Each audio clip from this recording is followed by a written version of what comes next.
Today, we're going to be talking about banks, a term that has become an integral part of our lives, from saving money, buying online services, taking a loan, to any other money-related operations. Banks are the bridge that connect us with money. But before we jump in, go ahead and smash that like button, as it will really help with the YouTube algorithm, which will make it easier for others to find this video. If you want to see more videos like this, hit the subscribe button and the bell icon to be notified right away when the next video is here. To better understand how banking started, let's take a step back to a time before banks, when something called the barter system was in play. The barter system was when people used to exchange goods and services which they had for things they needed. It was beneficial up to the point where people felt they needed a common commercial tool to value goods and services. Imagine if person A had a hammer but needed a cow. Person B had a scissors but needed a hammer. Person C had a cow but needed scissors. The only way everyone would be satisfied is if person A traded his hammer with person B for the scissors, and then traded with person C for the cow. But what if person C never had a cow and can only give person A cooked meat? Also, is a cow for a scissor equivalent in value? I wouldn't think so. In this scenario, the barter trade would fail due to a mismatch of needs and people wouldn't trade.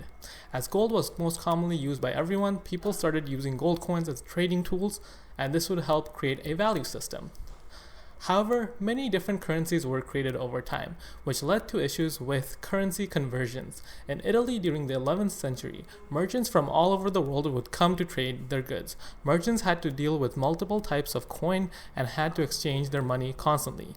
The business of exchanging currencies would typically take place in benches outdoors. The Italian word banco, meaning benches, would over time evolve into the word banks. Merchants needed to store their gold coins when they needed to travel to other places. For safekeeping, they would give it to the goldsmiths, who would keep it in their safety vaults. This is how safe deposits came into existence. Goldsmiths quickly realized that they had money just waiting in their vaults for long periods of time, and saw this as an opportunity to lend out these gold coins to people who needed it, with the purpose of getting it back with interest. Also, to incentivize the merchants to keep the gold coins deposited longer and to deposit more, the goldsmiths would give a part of the profits made from the interest back to the merchant. This led to the birth of traditional banks. Today, the concept is still at play.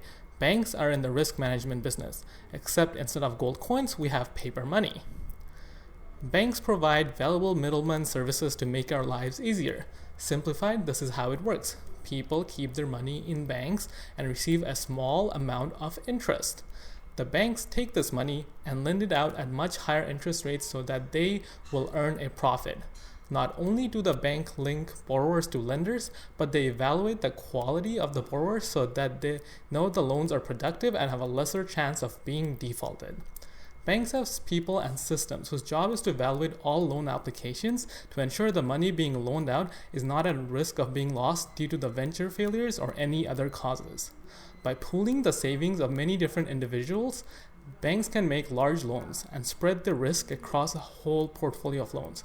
This means that even if few loans go bad, it won't bankrupt the banks. Banks are essential for running the economy by providing resources to people to buy homes, going to school for higher education, and also help businesses expand and grow.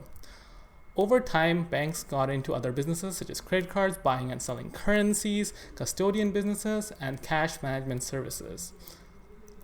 With the advancement of technologies, banks are now in smaller mediums such as computers, phones, and are accessible to people all over the world thanks to the internet. Banks have now been around for a really long time and have become crucial for a productive economy, and it all started with taking funds unused by savers and turning them into funds society can use to grow.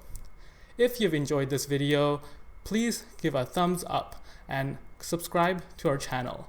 Also, what would you like to see for the next video? Leave a suggestion in the comments down below. Thank you. Have a good day.